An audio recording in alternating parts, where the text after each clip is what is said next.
बुधवार का सत्र और भारतीय बाजारों में 2 दिनों की लगातार बिकवाली के बाद थोड़ी सी रिकवरी लौटती हुई दिखाई जरूर दी। डे लो से करीब 100 पॉइंट का एक पुल बैक देखने को मिला है और 22,300 पर इस समय गाड़ी कारोबार कर रही है।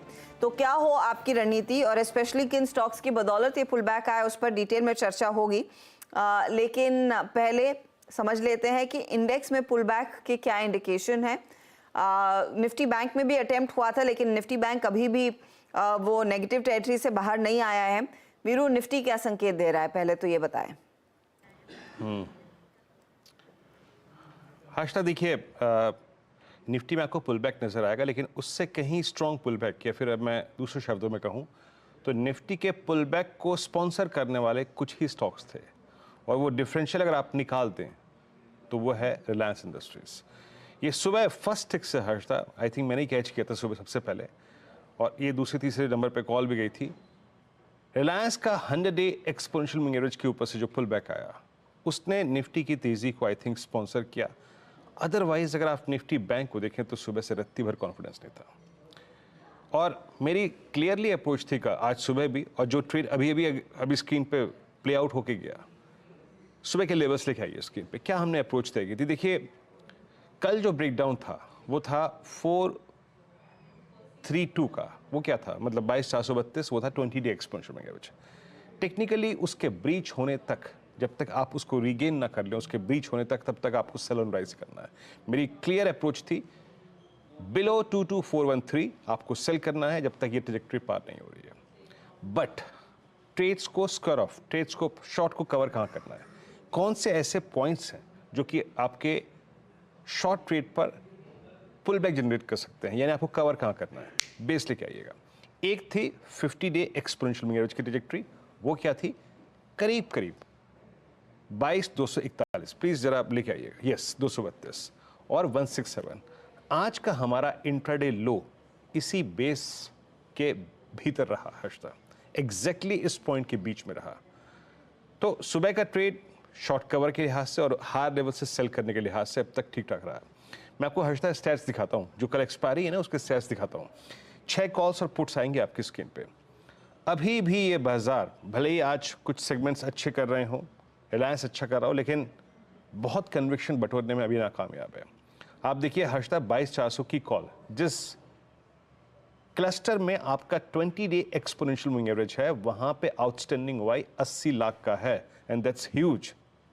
और 22,500 पे करीब 1 करोड़ का आउटस्टैंडिंग वाई, यानी इस 100 पॉइंट के दायरे में करीब 1 करोड़ 80 लाख कॉल खड़ी हैं, प्लस आपका फॉलिंग 20 डे में। और नीचे अगर कोई पुट कल और आज में एक सिग्निफिकेंट रिस्पेक्ट रीगेन कर रही है तो वो है 22,200 की। तो हर्षदा, मैं अभी ट्रेडर्स को इस वक्त यही कहूंगा कि ट्रेड चैनल वही परसिस्ट करती है जो कि सुबह थी, जो मॉर्निंग कॉल में डिस्कस की गई थी। It's 22413, a perfect trajectory for going short और शॉर्ट ऑन राइज। और वो ट्रेजेक्टरी जहां पे अपने शॉर्ट स्ट्रेट को आपको कवर करना है, वो वही है जो सुबह डिस्कस की गई थी। दैट्स 22241, यानी आपका 50 डे एक्सपोनेंशियल मूविंग एवरेज, और 22180, यानी 22,200 का पुट राइटर। तो मेरे को हर्षता एज ऑफ नाउ ये इस चैनल को दिखाई दे रही है मेरे को, मैं इससे बाहर की बात नहीं करूंगा। अगर बाजार में अच्छी रिकवरी आनी है, ये रिकवरी रिलायंस से हटकर और कहीं आए, तब जाके आप 416 और 420 के अगर क्लस्टर को निकालें, यानी 22,420 के ऊपर ट्रेवल करना शुरू करें, तो 80 पॉइंट 120 पॉइंट कॉन्फिडेंस के साथ आ सकते हैं, अदरवाइज नहीं। तो हर्षदा, कन्विक्शन ऊपर की तरफ जो लौटेगा ना, वो है 22,420 के बाद, तब आप कह सकते हैं कि आप सेल ऑन राइज की ट्रैजेक्टरी से निकल के बाहर आ चुके हैं हर्षदा। और Nifty bank, Nifty bank Harshada, अभी कुछ देर पहले से जरा एक पुल बैक एसबीआई में आया तो थोड़ा ठहर भी गया, अदरवाइज कॉन्फिडेंस यहाँ भी नहीं है। स्पेशली अगर आप एचडीएफसी बैंक को देखें हर्षदा, ये वो स्ट्रक्चर है जो सुबह सुबह डाउन साइड खोल रहा था 1483, अभी भी कुछ देर पहले इसमें कोलैप्स आया और ये डे लो की ट्रैजेक्टरी के आसपास चला गया। मैं मतलब निफ्टी बैंक को कैसे अप्रोच कर रहा हूँ, देखिए एसबीआई एक, अगर आपको तेज़ी खेलनी है और अगर आपको मतलब लॉन्ग साइड पे ट्रेड करना है, तो जैसे रिलायंस वहाँ पे एक एडवांटेज क्रिएट कर रहा है, and same is the case with State Bank of India. Closer to its earning वो SBI है हर्षदा, जो कि एक थ्रस्ट जनरेट कर रहा है ऊपर की तरफ, अदरवाइज नहीं, बाकी स्टॉक फ्यूचर्स नहीं। आप जरा देखिए सुबह मेरी अप्रोच क्या थी, 48,300 48,500 ये ट्रेजेक्टरी जब तक नहीं निकलती तब तक आपको सेल एंड राइज करना है। 48,300 पे क्या है, कॉल आइटर। 48,200 300 500 के बीच में क्या है, कॉल आइटर्स। और आपको अपने सारे ट्रेड्स को कवर करना है 48,086 और 47,920 पर। अब तक वो अप्रोच बिल्कुल ठीक रही है, छोटा सा ही दायरा था हमारे पास, कॉल राइटर्स का जोन और पुट राइटर्स का जोन।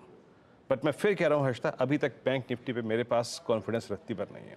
और मैं फिर एक बात कहूंगा कि अगर किसी भी सर्कमस्टेंसेस में 48,086 या फिर 47,920 टूटता है तो सेकेंड बेस के स्ट्रॉन्ग चांसेस होंगे, and that's exactly 50 day exponential average. तो मैं अभी अपनी नेकआउट करके ये नहीं कहूंगा कि आप बाय कर लीजिएगा। बाय करने के लिए निफ्टी को स्ट्रांगली 22,420 के ऊपर जाना जरूरी है, और ठीक उसी तरीके से बैंक निफ्टी को 48,500 के जोन के ऊपर टिकना जरूरी है। टिल द टाइम दोनों ही इंडस्ट्रीज पे जो आपने RS1 नोट कर रखे हैं उसके नीचे सेल एंड राइज की अप्रोच रहेगी, और बेस 1 के आसपास दोनों इंडस्ट्रीज को कवर करने की अप्रोच रहेगी। और अगर मुझे स्ट्रेंथ पे फोकस करना है तो हर्षदा, वो मैं रिलायंस पे देख रहा हूँ, वो मैं SBI में देख रहा हूँ हर्षदा।